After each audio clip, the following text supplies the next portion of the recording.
Hey everyone, and welcome back to Crimes That Echo. Here, we don't just tell these stories for shock value. That's not what we are about. Our whole thing is to dig for the truth, chase after justice, and seriously just make sure we remember the people involved. We really try to look into the dark corners of the past, hoping to bring some light to today, and maybe, just maybe, help keep us all a bit safer. Every single case file we open is a testament to lives that got totally messed up, and it's really a stark reminder of how deeply crime can hit individuals, families, and honestly, just everyone around. Today, we are diving into a story that absolutely ripped through the heart of the nation. It's a case of a profound betrayal, unimaginable brutality, and the immense shift it triggered in South Africa's ongoing fight for justice. This is the story of Karabo Mokoena. Born around 1995, Karabo was this vibrant 22-year-old business student from Soweto. Her life was this beautiful tapestry woven with ambition, dreams, and the unwavering love of her family and friends. She was a daughter, a sister, a friend, just a young woman bursting with potential, honestly, much like any of us at that age. She had a real passion for business, a bright future staring her in the face, and this warmth about her that just touched everyone she met. But then, on a chilling night in April 2017, Karabo just vanished.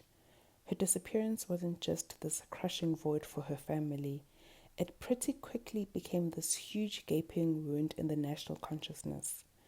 This wasn't just another missing persons case. It was like the terrifying prelude to a revelation that would spark unprecedented outrage and basically change the whole conversation around violence against women in South Africa. The first few days were just filled with this frantic, gut-wrenching worry. Her family, just desperate for any answers, launched this incredibly heartfelt plea across social media. That hashtag find Karabo Mokoena. It exploded, becoming this collective cry for help from a whole nation holding its breath. As the search ramped up, suspicion sadly started landing on her on-again, off-again boyfriend, Sandile Manswe. He was the last person seen with Karabo, and his initial statements were just evasive. His story kept changing, and Karabo's family's instincts heartbreakingly turned out to be tragically correct. Then came the absolutely devastating discovery. Karabo's charred remains were found in a shallow grave in Lyndhurst, Johannesburg. And this wasn't just a body.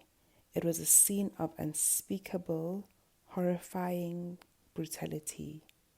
Her killer had gone to these extreme, sickening lengths to try and hide his crime, literally drenching her body with petrol and acid, setting it on fire, and even burning tires over her remains. The sheer barbarity of it just sent shockwaves across the country, transforming the search for a missing person into this raw national reckoning. Sandile was arrested pretty quickly, and what followed was this grueling, incredibly emotional trial that just captivated the whole nation. The prosecution, they just meticulously laid out their case, painting this grim picture of intimate partner violence and deep, deep betrayal.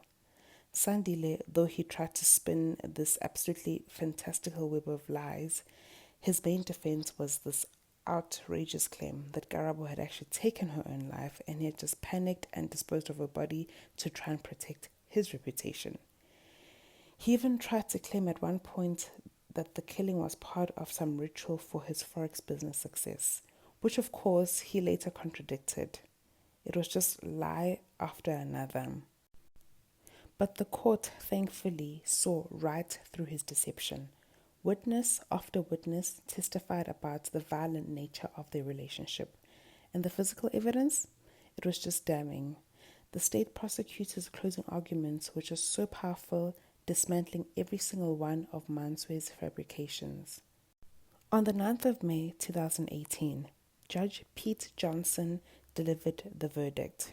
He called Manswe a devil in disguise, completely rejecting his claims of suicide.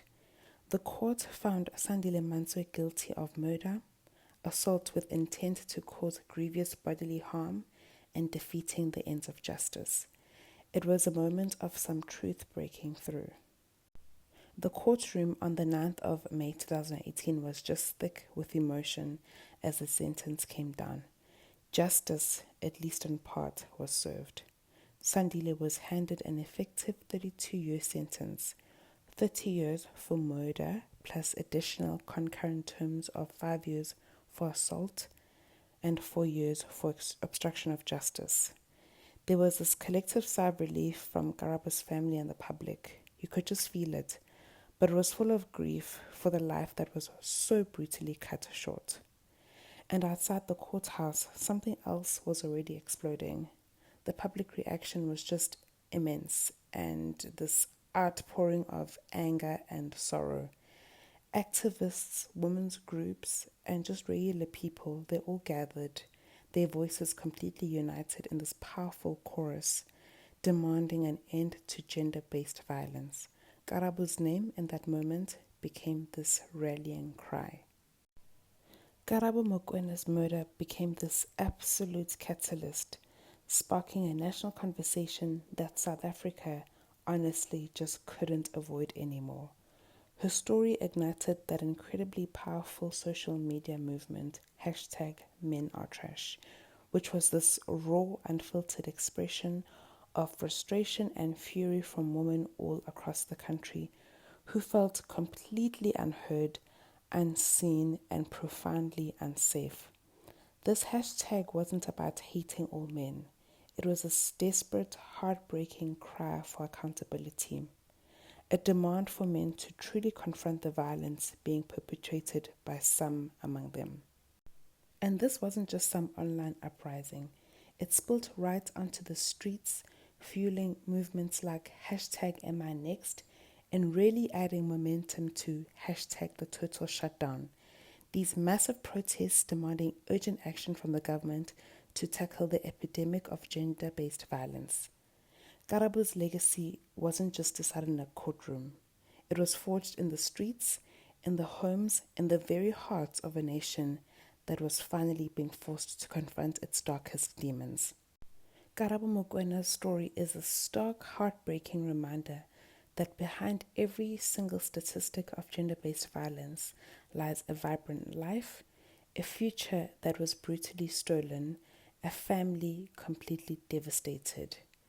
Her case underscored this important, desperate need for systematic change in our laws, in our communities, and yes, truly in our hearts.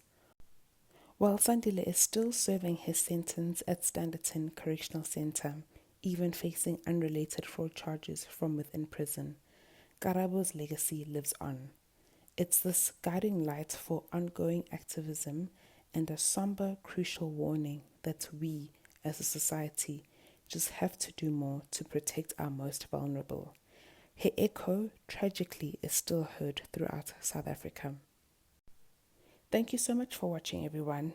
If this video resonated with you, hit that like button, share it with someone, and make sure you subscribe if you haven't already. Let's keep this conversation going in the comments, and most importantly, let's keep Karabo's legacy alive.